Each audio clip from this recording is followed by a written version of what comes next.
Ecclesiastes chapter 4 is what we'll be talking about today. Do we have anybody who would like the blessing of the reading?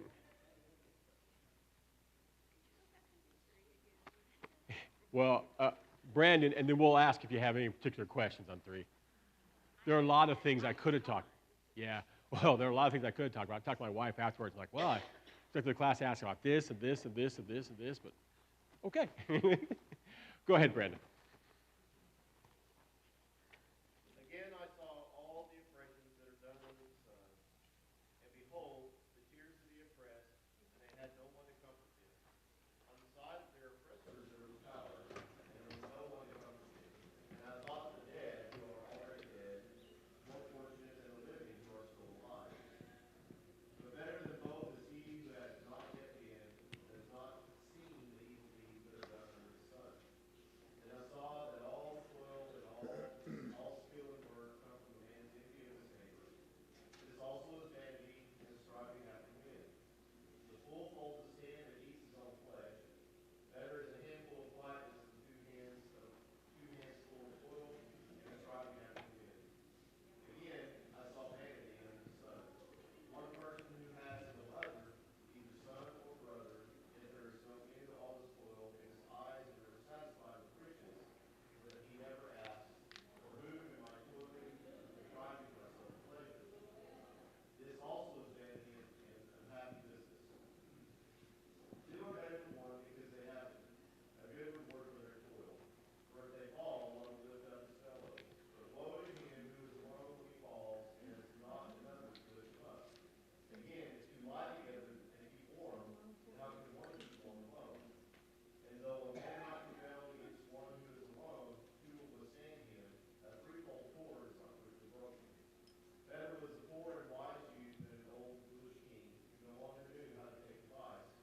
For he went from prison to the throne, though his own kingdom he had been born for. I saw all the living who moved out under the sun, along with that youth to stand in the king's place. There was no end of all the people, all of whom he led, yet those who come later will not rejoice in him. Surely this also is vanity and striving after wind. All righty. Any particular questions you want addressed on chapter 4? Yes, ma'am.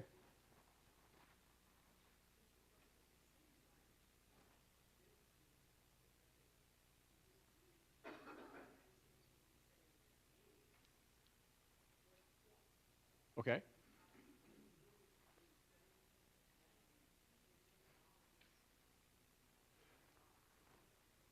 No. I mean, yes and no. So one is asking about, it's all depressing. What's the point? It seems meaningless here.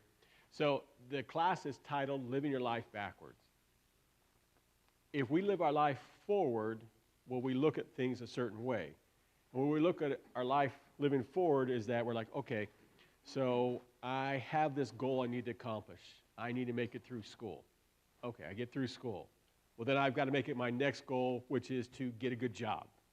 And I get a good job, and then my next goal is to get a relationship and then get certain possessions that I think are befitting of whatever it is. And then once I get those, I'm like, okay, now I've got to start climbing up my career ladder, whatever my career is. You know, and so, okay, get all these things here. And then I need to make sure my children have these things here. And we just keep looking forward and forward and forward. And we're always looking forward. And then we get to the end of our life, we're like, oh, what did I get? Not a whole lot. Living your life backwards says that, well, the truth is that all of us are going to die. And if we're going to die, how should we live our life? If at the end of the day, everything we've worked for turns to dust, what does it matter? At the end of the day, I have a home, it's going to be destroyed. I have this, and I'm going to lose it. I never got this. I always wanted this. I always thought this would make my life better. And you see that as we're kids, we always feel like there's something that we need to fill whatever hole we have in our life. Because we're comparing ourselves to other people, we're seeing things on TV, we're whatever here, and we're always looking for something else to fill that. As Christians, we recognize that Jesus is the one that fills the hole in us. And we recognize that because we're going to die, we have a very limited time in which to serve, in which to live. And so whether we have the best clothes or not is immaterial, because really you're just going to turn to rags before you know it. So those are some of the things that Solomon wants you to be thinking about here. But chapter 4 is really a great one about this, because he talked about oppression, envy, 1, 2, king, and we read it. We have a tendency just to pull a section out and talk about it and then move on to another section. And it's very easy for us in our culture just look at a verse, look at a verse, look at a verse, and not try to see if there's any sort of connection with the verses here. We're used to reading a parable, and we see it has a start, beginning, middle, end. Okay. But when we're reading Paul's letters, well, we know this is the first verse and this is the last verse, but we don't necessarily see the thread as to why he's writing this. We just think he's like everybody else, and they just sort of ramble on. So growing up, my dad drove truck cross country, and my mom liked to talk.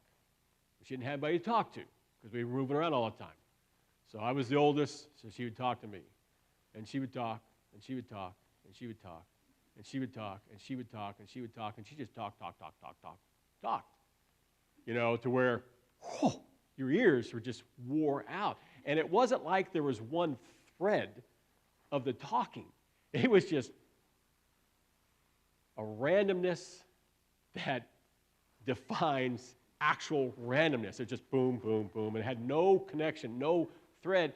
But you're busy trying to make a thread for everything. It's like, oh, so you're saying this because? No, I just, it just had nothing to do with anything here.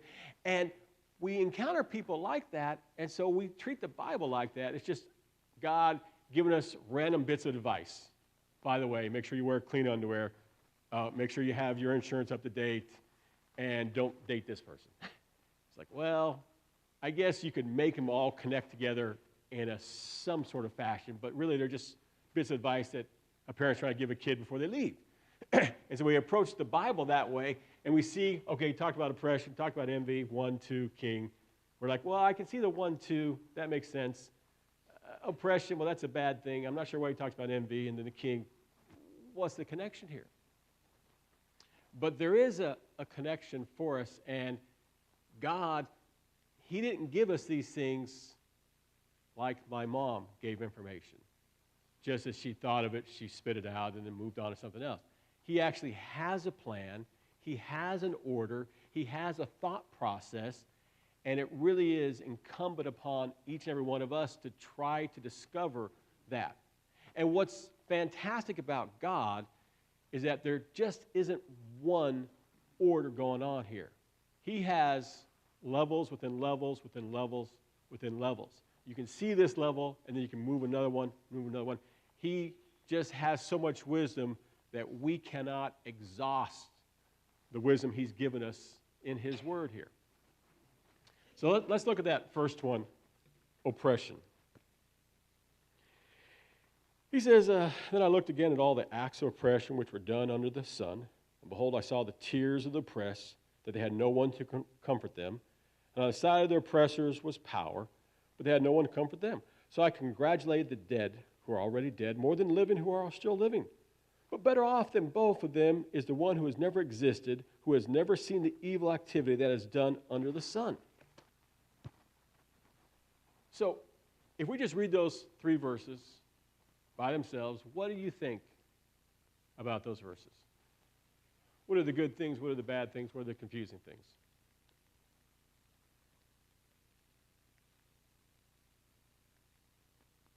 Yes, sir?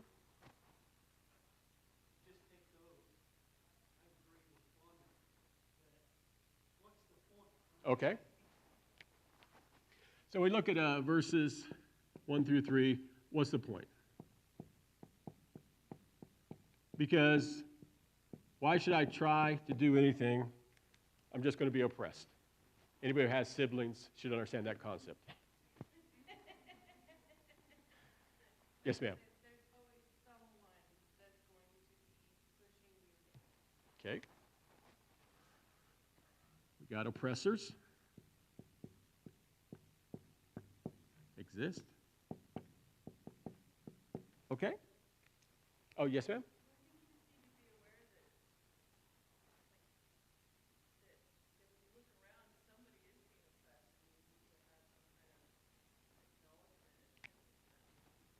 Okay. The oppressed exist.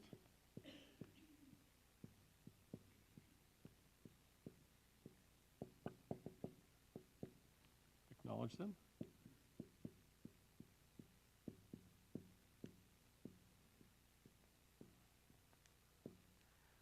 Okay. Oh, yes, sir? I might be reading it wrong or said it wrong, but it seems to me like he's treating the oppressed and the oppressors kind of the same. Okay. Because he said, you know, on the side of the oppressors there was power and no one was to comfort them. So he's talking, you know, there's no one to comfort the oppressed, but there's also no one to comfort the oppressors. Okay. All right.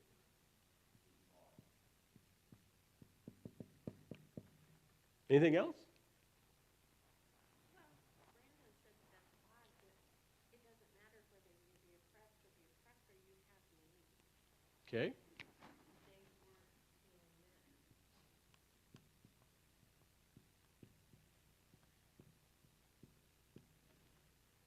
Anybody else?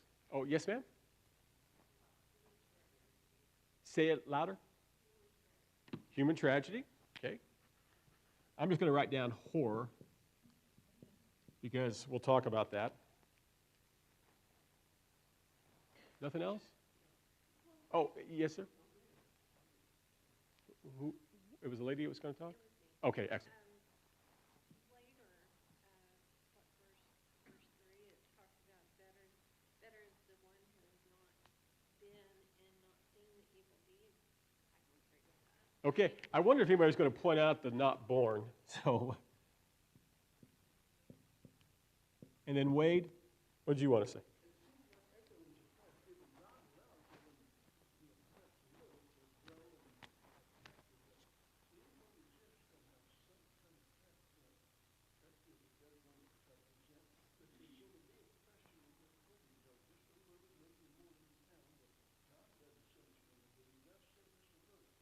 Well, so I'm going to disagree with that. So the reason I put horror down here is this oppression is so great, and he just says oppression. It's so great that it had been better for you never been born. Okay? We, in our society, and in the time we live in, we have a tendency to look at people and we acknowledge that they are suffering with whatever they're suffering with, but we have a tendency to minimize that suffering and compare, contrast it to what we have gone through, thereby trying to bring it into a level that we can accept. Which is why when World War II was over and the Holocaust was discovered, it just shocked everybody because they could not conceive that on that level somebody could do such horrible things to somebody else. And of course, as the Nuremberg trials pointed out, it was just a series of small steps that just kept going along until you ultimately had this here. But what Colette wants us to understand is that it's real horror out there. The oppression is real and it's great, and it's not something you can minimize. He says it's been better if you've never been born than to have to suffer through this stuff. So it's just not one sibling taking something from another sibling here. It's somebody doing something in somebody else's life that you can't undo it.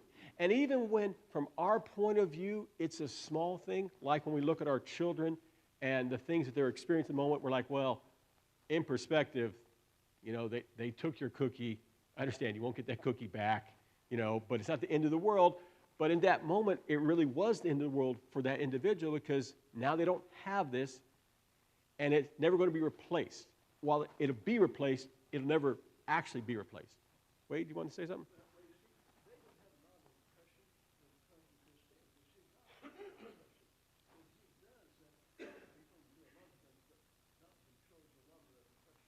Yes, but what the author wants us to understand is that God isn't saying I'm foreordaining this oppression here. He's trying to talk about oppression and how bad it is and how horrible it is. Again, we just want to minimize it because we don't want things to be bad as they are. We don't really want to think the worst of somebody here, which is, again, why we have a difficult time really seeing evil for evil. We, in our society, because we've been exposed to Christianity our whole life in some form or fashion, we want to believe the best in one another here. We want to believe the best motives. We want to think the best. And even when we think the worst, we don't really think the absolute worst. We don't really think this person is an active Satanist trying to do horrible things to another individual here. But Solomon is saying the oppressed exist, and the oppression isn't something to wink at or to overlook or to minimize, because verse 3, but better off than both of them, better off than the oppressor, better off than the oppressed, is the one who has never existed, who has never seen the evil activity that is done under the sun. This oppression is just so great. And that's something we don't want to see in our lives. We do need to learn to see that. Yes, ma'am? And I think, too, that especially now that there's such a focus on mental health and all this, we try to attribute the evil to something.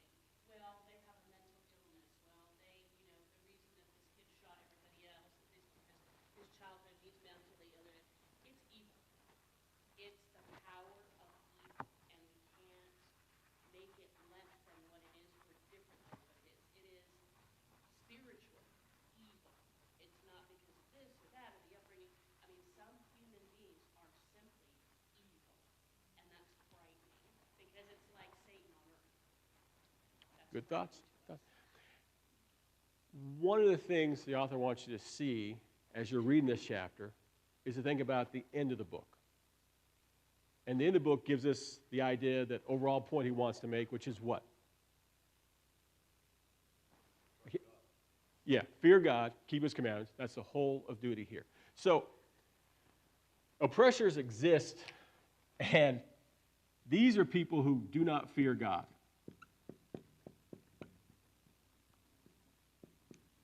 And you want to see a life under people who do not fear God? Well, that's this right here. People who don't fear God, they just rain horror on everybody around them. And we need to learn to see that for what that is here. We need to recognize that it isn't just a bad thing happening. It isn't just a mistake. It isn't just an upbringing issue here. Sin is horror. But because we're all sinners, and we like to compare things, and we like to rate things on a scale of, I went into the doctor's office. On a scale of 1 to 10, what's your pain level? I'm like, I don't know. 2.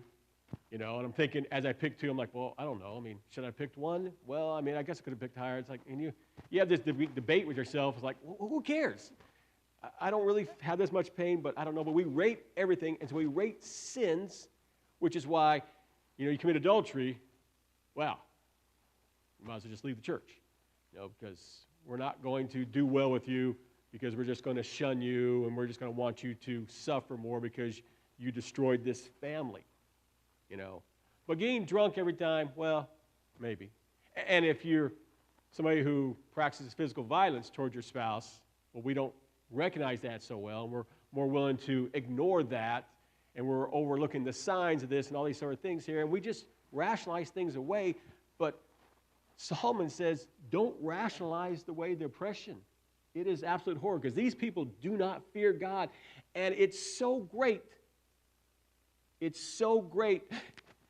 that death is the only escape. Have you ever thought that? Have your problems been so great that death was your only escape? We recognize that happens in our society all the time. When somebody takes their life, that's what they're seeing. Their problems are so great that death is the only thing they can have to look forward to here. And if you have somebody in your life who's committed suicide, you recognize all kinds of things that go through your mind here. But then you're like, well, why couldn't they just reach out to me? I could have given them some hope. I could have done something for them. But that's because we just don't recognize the horror of what's going on in their life. We're just going to rationalize it away, minimize it away, reduce it down to a manageable level because that's what we want to do. And we can't do that. You know, and then Colette goes on to say, I've seen that every labor and every skill which is done is a result of rivalry between a man and his neighbor. So then he talks about envy. And what I want you to see that connects these two here is the idea of neighbor. Because that's usually who you oppress. You oppress those who are around you. You oppress your brothers or sisters. You oppress your husband or your wife. You oppress people at work. You oppress the people that you know. We, for the most part, don't randomly oppress complete and utter strangers. It happens, but oppression usually is within our circle of compatriots, some form or fashion here. And he's saying here, it's about neighbors. And then he goes on talking about envy. And envy, again, is not something we really want to talk about at all. You know, Victor Hugo, he was a man who wrote Disney's The Hunchback of Notre Dame or Les Miserables, the play that we have today. So we don't read his works for what they are. We just see the adaptations. But he had a poem called Avarice and Envy. So greed and envy. And in the poem, we have two ladies who are personified as greed and envy. And their lives are miserable, and it goes through there. And then God appears to them and says, I will give one of you whatever wish you want. But the first person to speak, the other one gets double what you ask. So then you can see what's going on in their minds. Greed doesn't want to say anything because naturally she wants everything. And why would she want everything and then have twice as much for her sister? And the poem ends with envy saying, I want to be blind in one eye. We have a hard time being happy. Whoa, just can't spell right here. Being happy, joyful for others in their good news. It is sometimes difficult to find somebody who will comfort you when you're suffering, but it's very doable.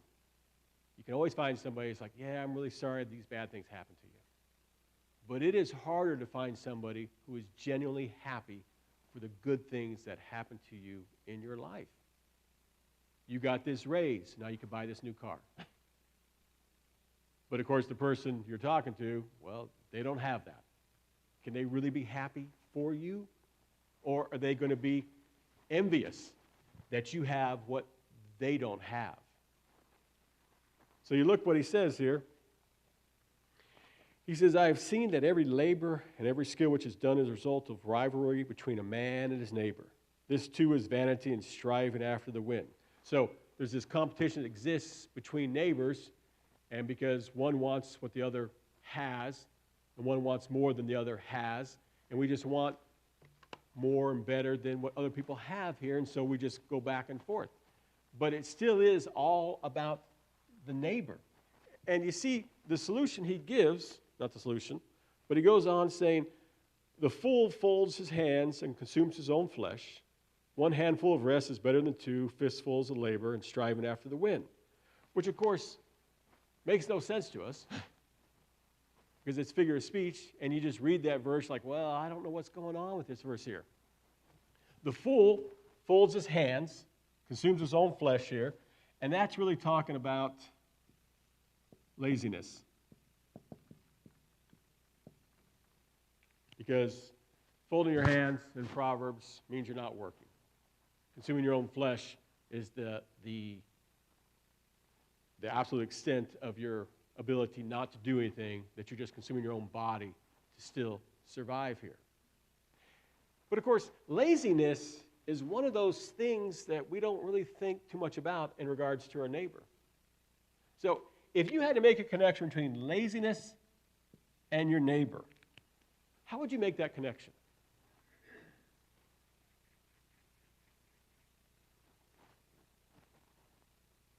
Yes, ma'am. Okay, so the neighbor might look down on the lazy neighbor, saying, "You're not doing as good as I am." Okay.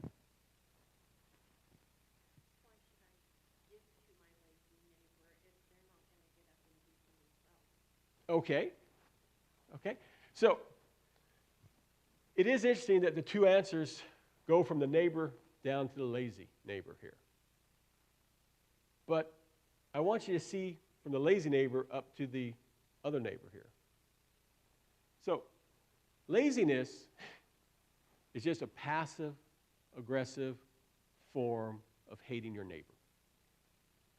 If you're not lazy, what's going to happen? Here's what's going to happen. If you're not lazy, you're going to have a job, you're going to get some material things, you're going to have a lawnmower at your house. And your neighbor, who is lazy, is going to come along and borrow your lawnmower. May return it in good condition, may not return it in good condition here.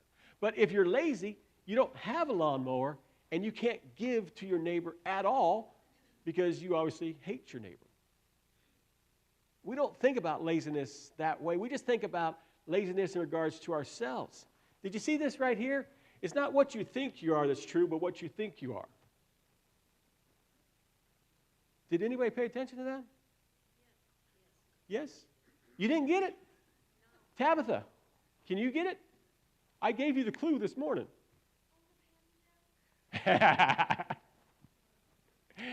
Okay. It's not what you think you are that is true, but what you think, comma, you are. It is. So we are all about our self-talk. And we are talking about ourselves all the time. We're thinking about me, me, me all the time. And Solomon needs us to not think about ourselves so much, which is why he talks about oppression and envy, neighbor, and lazy neighbor here. Because the lazy person is not thinking about his neighbor. He's just thinking about himself and how he doesn't want to work because it's too much effort. And even if he does work, what's going to happen? Somebody's going to come along, want to borrow his thing, and he's going to have to work harder to replace it because the guy broke it, which of course happens all the time. So it's just better not to even accomplish anything at all than to try to accomplish something and lose it here. So he's just thinking that whatever he thinks about, well, that's what's true. I think about all these things, so that's what is true. But no, it's what you think that's true. Are you thinking about yourself all the time? Well, that's who you are. You're just this selfish individual. In the New Testament, we understand that we need to be serving others. In the Old Testament, we don't see it that way at all. We just see this group of people who had all kinds of family problems, who couldn't get their act together here, who could see the miracles of God and still defy him days later and build an idol out of gold that God had given them, that the neighbors gave them just a couple weeks ago after crossing through the parted Red Sea, and say, "Oh, you're the one that saved us." And then, of course, ticking off the man up top here, coming down, thrusting down the tablets, destroying those, having to go back up, people dying, people doing these things here. And then, of course, it never gets better. We just read it through, and when you read the Bible through, it's like bad, bad, bad, bad, stupid, bad, bad, bad, stupid, greedy, and it just never ends. The amount of people we could say that are good in the Old Testament is just a handful. See, even Wade, pick on Wade, even Wade was talking about David, who we say is good, but of course, he mentioned about him having sin and problems and struggles here. So even the best of them, we have all these caveats going to them. So we just look at the Old Testament, it's filled with a bunch of pond scum here.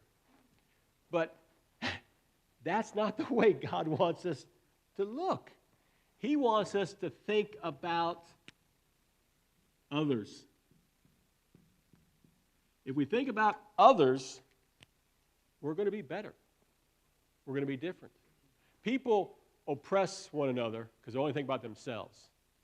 Because I want money, I want power, I want control, I want my pleasure, I want this, I want that. I'm going to take it from all these people over here. And I don't care about them getting hurt because I want what I want. And the lazy person, he says, I'm too lazy to do anything. I don't want to do anything because if I do something, somebody's going to take it from me, or they're going to ask me for it, and I have to share it, and it's all these internal things here, so I'd rather not accomplish anything so I can not do anything here. But of course, it's still another way of saying I hate my neighbor and I'm oppressing my neighbor. We just don't see it that way because we think of laziness in terms of me. Am I being lazy? Should I work more? Whatnot? Because it's again about me, me, me. But Solomon is saying, stop talking about me. Think about others. So, if you go to verse 6, one handful of rest is better than 2 fistfuls of labor and striving after wind. So in the context of oppression, envy, neighbor, laziness here, 1 handful isn't the most you could get, because of course we have 2 handfuls.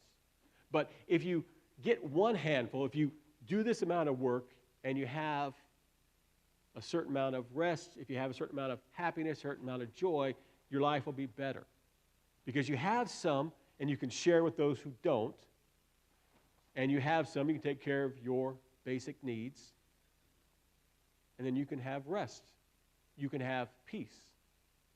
It reminds you of what Jesus said. Is it about rest? Labor? That's right. Come to me, you who are weary, and I will give you rest. Take my yoke upon you. Because that's what people need. In the moment, what we need is a little bit of rest, peace. And if we work like we're supposed to work, we can get that. I didn't read that far, but maybe I should. In verse 7, it says, Then I looked again at a vanity under the sun. There was a certain man without a dependent, having neither a son nor a brother, yet there was no end to all his labor. So the man's not married, he's just a single guy. Indeed, his eyes were never satisfied with riches, and he never asked, and for whom am I laboring to deprive myself of pleasure? This too is vanity and is a grievous task. So there we go to the one, and so we got the neighbors, we got laziness, and we got a workaholic. Which, of course, is a word that we only have in modern times to describe people who just work, work, work, and work. But what's the point of working and working and working and working? Again, I try to tell men all the time, when you're old, your children are not going to complain to their friends that your dad didn't give them a better car. Your children are not going to complain to your friends that your dad didn't have a better health care system, insurance. What they're going to complain to their friends about is that your dad never made any of their sporting events, or you never played with them, or you never talked with them, you never spent any time with them because, again, they were working so hard for the money that they think is important, because you can never have enough. And so that's what goes on. So Colette's saying, I need you not to be this workaholic, spend your whole life working for things that don't amount to hill of beans. But then on the other hand, I don't need you to be a lazy bum who doesn't do anything. What I need you to be in both cases is somebody who focuses on somebody else. Not yourself, but others, which should resonate with everything in the New Testament. I was telling somebody recently here that in the church, we have a tendency just to beat a dead horse, and we want to talk about leadership and how we need more leaders. And I'll be the first to admit, I've jumped most men about being a bum and not teaching. You need to teach. That just comes with having a beard or the ability to grow a beard. You need to do this. Say again? You're right. But in Hebrews chapter 5, it says, by this time you ought to have been teachers. So, and I would argue James 3 is misinterpreted by by the people who don't want to teach. So Paul says, you should have been teachers, and instead, I got to teach you again here. So people need to be teachers. You just need to realize there's a certain responsibility. But of course, that's with life. That's with life. Not everybody should be married. Well, of course, everybody does get married. What are you going to do? Not everybody should be parents. Well, it's too late. People get parents. You just have to learn to take care of your kids and do the best you can and grow in your relationship, because life is about growing. It's not about whether we're competent or not. Let's just realize these things here. So in the church, we want to beat dead horse about leadership. We need more and more and more leaders. That's not what we need. We don't need more leaders. What we have always need is more servants. We do not have people who are willing to be followers. We have lots of people, a certain number of people, who want to be leaders, who want to take charge and do things the way they want to do things here. But we have very few people who just want to be followers. But Jesus said, what Jesus said? He said, I'm the head. I'm in charge. I have told you what to do. Do this. But we don't want to do that because we want to be in charge. We want to make the decisions. We want to decide what we want to do because it makes us feel good, because it's all about this. And we're thinking about not others, we're just thinking about me. But when you think about others, you have this idea of being a follower, you have this idea of being a servant, and then you look at your work, and you look at your relationships, and you look at these opportunities to serve others. And it's not that we can serve everybody, because we can't. We can't take care of everybody's needs. We can serve some, and when we serve some, we should have a certain level of rest in our lives, peace in our lives, because that's what God wants for us. And then, of course, he moves on to verse 9. Two are better than one because they have a good return for their labor. For if either of them falls, the one will lift up his companion. But woe to the one who falls when there is not another to lift him up. Furthermore, if two lie down together, they keep warm. But how can one be warm alone? And if one can overpower him who is alone, two can resist him. A cord of 3 strands is not quickly torn apart. Pay attention to this. You want to bring people into the church? This is the word you need to learn. Loneliness. Hopefully you'll spell it better. Loneliness. The world is suffering for loneliness. People at work, they're lonely. They do not have anything to do with their life. They don't have anybody to share any good news, bad news in their life. They have people that are acquaintances. They have people they might even go out and have a meal with occasionally or drink or whatnot here. But we're having more and more people suffer from loneliness. And even though we are more connected, potentially, with a large group of people than ever before, because even with our social media, we're still isolated to a greater extent than ever before. If you can talk with your neighbors, if you can talk with strangers, if you can talk with people and say, hey, if you're feeling lonely, come to church. And then over time, they'll see that Jesus can solve their problems or walk with them through those ones that are not able to solve in this life. But he'll be with you through those problems. Then they'll want that relationship with Jesus. We have a tendency to talk about, okay, you need to become a Christian because you're a gross sinner. You're suffering from alcoholism, drug addiction. Jesus is the answer. And that's true, but in this day and age, that doesn't necessarily resonate enough with people to persuade them to get off high center and move over here. But people are just suffering from loneliness, which is why Solomon talks about two's better than one. And that's why he describes the church as a body. And that's why he describes the church as this part does this part, does this part, and we all take care of one another because we're all about the others in the church. And while we're sinners, so we're not always successful, and while we're selfish lots of times, and while we're petty or mean sometimes, we recognize that it is sinful. And that is a big difference. You know, when you can acknowledge, you're right, I was wrong, please forgive me, a person can grow past that. Because they're used to people in the world who always say, no, it's not my fault. No, I didn't do anything wrong. No, it's actually you who did it. And then push it off back on them because it's all about this person over here. If we can just help them understand the importance of this passage here. And when you want to talk to them about loneliness, 2 are better than 1 because they have a good return for their labor. You need help? Church can help. Of course, you've got to ask for help. I mean, none of us are mind readers, so we don't know that you need help. So you've got to communicate. So it's on you to talk to people and express your needs.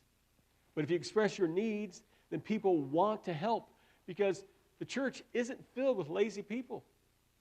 We have people who want to help because Jesus helped us. And Solomon is trying to get us to understand that, you know, this oppression is happening because people hate their neighbors. This laziness and envy is happening because people don't like their neighbors. And there's one person who's working all the time because he doesn't care about his neighbor. But we care about our neighbor. And that is really why Jesus had that parable about who is my neighbor? Who is my neighbor? The person who lives right next to me, across the street, a street over, 2 streets over. No. It's whoever we encounter. That we see they have a need, and we can do that. And if we can learn to expand our horizons to the people we encounter in work, in the grocery store, on the street, wherever, we can give them opportunities to say, Jesus really can meet your needs. He really can take care of this loneliness that is besetting you. We have so much depression because we have all this emptiness, because we have nobody to share anything with. We have broken up large families and said that's not a good idea. You really shouldn't have siblings. You just need to have one kid. Stop being hateful of the world and stop being a burden on the world and just have one kid maybe. And so you don't have siblings anymore. 1 in 5 people don't have any siblings whatsoever here. So you don't have that built-in sort of companionship. And more people are not getting married, so then you don't have that companionship. And then families have moved apart, so you don't have that companionship.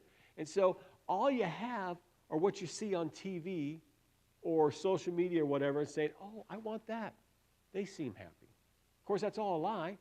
It's just all scripted, and we sort of know that, but we don't really want to know that because we really still have this great big hole in us that just needs to be filled.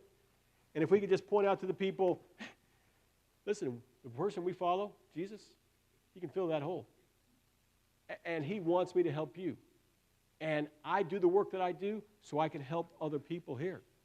And I make the sacrifices I make so I can help other people. I can't take care of everybody, but as a body, we can take care of a lot more than just one person. Again, 2s and 3 are better than 1. So Solomon is just rolling along here, helping us see that this oppression, this horror of people who do not fear God, it leads to all kinds of things. But if we can just get this idea that we can be servants, we can meet all kinds of things. And then it helps us to realize that our job is more than just our job. Our job is more than our identity. It's more than a means to an end. It's more than these things here. It's an opportunity for God to use us to be a blessing to others.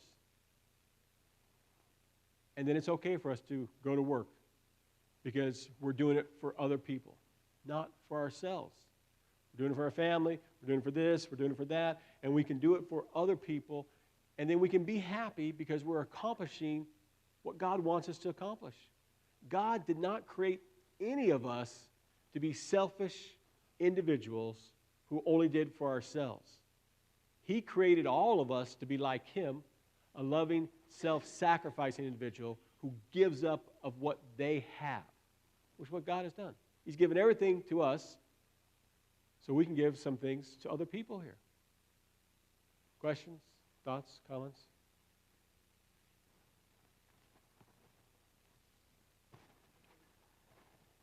Boy, it better be a good comment, Wade. I don't want to squish you down, mister.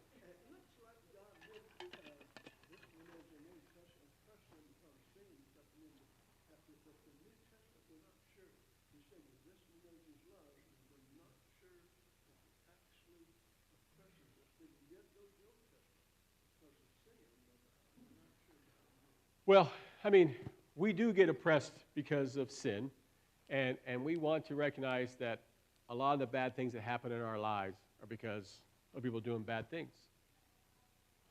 That's just the way that goes. And there aren't easy answers. They're not mathematical answers. Here's a right answer. Here's a wrong answer. That's why when your children ask for advice as adults, you're like, well, it's not a clear cut, you should do this. We're like, well, if you went with this medical route, if you went with this deductible, if you went with this, here's some pluses and minuses. You just have to decide what you are comfortable with. And that's the way our life is. They're just not these clear-cut answers, which is why God's saying, hey, I just need you to be servants because I've told you what to do, which is our problem. We don't want to do what we're told. So that's our laziness coming out. And if all of a sudden we decide, okay, I'm going to do something, we want to be in charge. Because like, well, no. If we're going to do it, we're going to do it my way. So again, my wife and I, those are two of the conflicts we have all the time. If we're going to do this, we're going to do it my way, because my way is different than her way, and her way is different than my way, and they don't match at all here. And if I can't help you, I don't want to help you at all. I remember saying it to my dad all the time. He would do work, and Mom would say, go help your dad. I'm like, what? If he wants help, he can come ask me. But he didn't ask me. He just wants you to do these things, sort of thing here. So it's taken decades of Christianity to get better at that here. And if we could just see ourselves as followers, well, we can do a lot better here. Because I don't need to decide what I'm going to do today. I don't need to decide am I going to go to work or not go to work. I'm just going to go do what God wants me to do. He's put work in front of me. I need to accomplish that. I can't get it all done. I don't need to worry about that. I just need to work for the time that's been allotted me and move on. Because there are no end of problems, no end of needs. I can only take care of a few. That's all I can do. Any other thoughts? Yes, sir? I think you find out there are what we call people that are users. In other words, they're only interested in a relationship if they can use you to fulfill it. And I think sometimes we don't want to get involved with those people, but I think that's still an opportunity.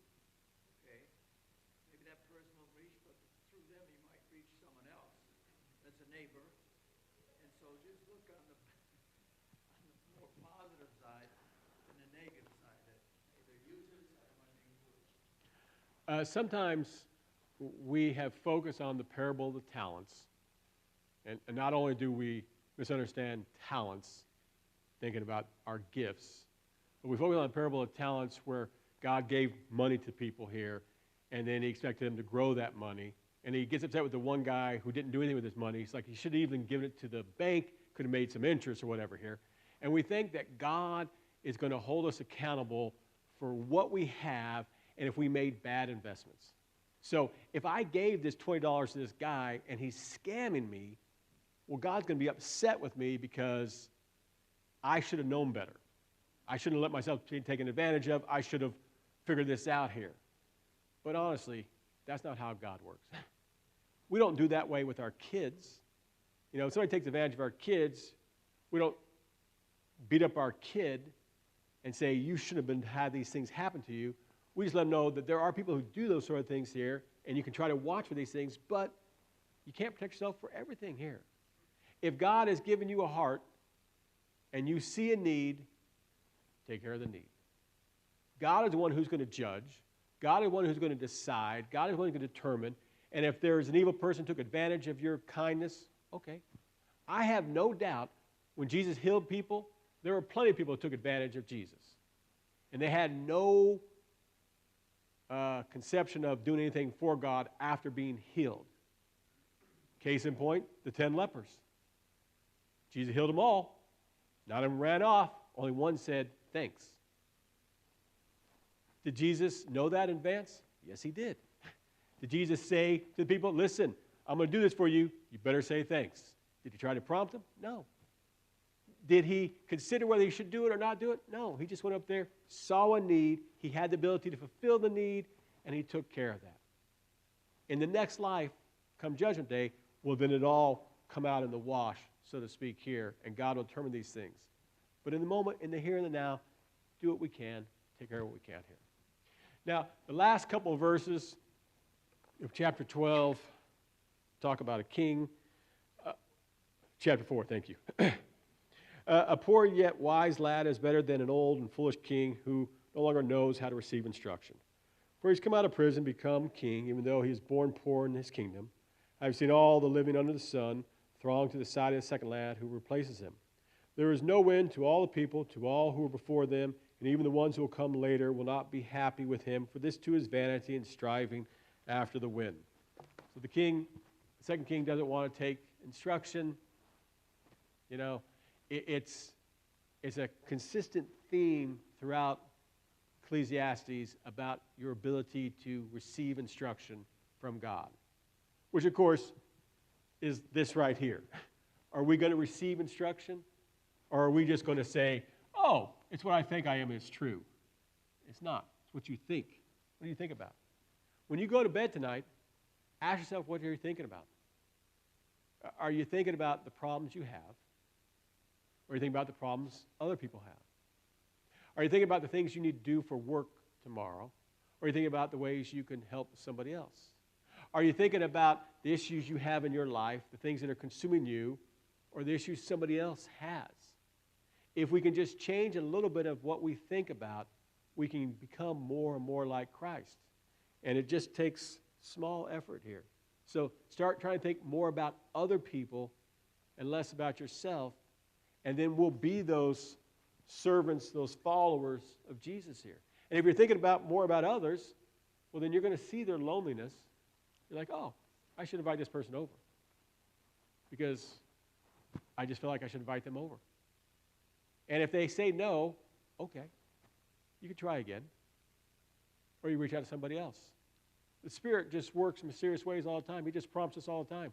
We just need to accept it, roll with it, and try to do good to other people here. Any final thoughts or comments? Wait, it better be a good one, man.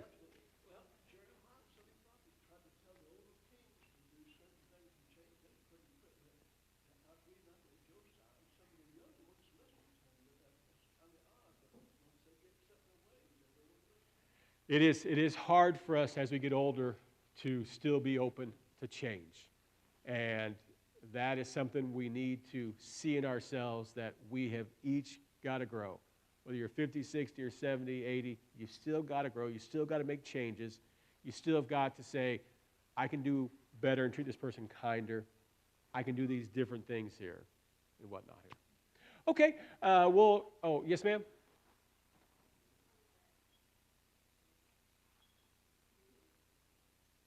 Mm-hmm.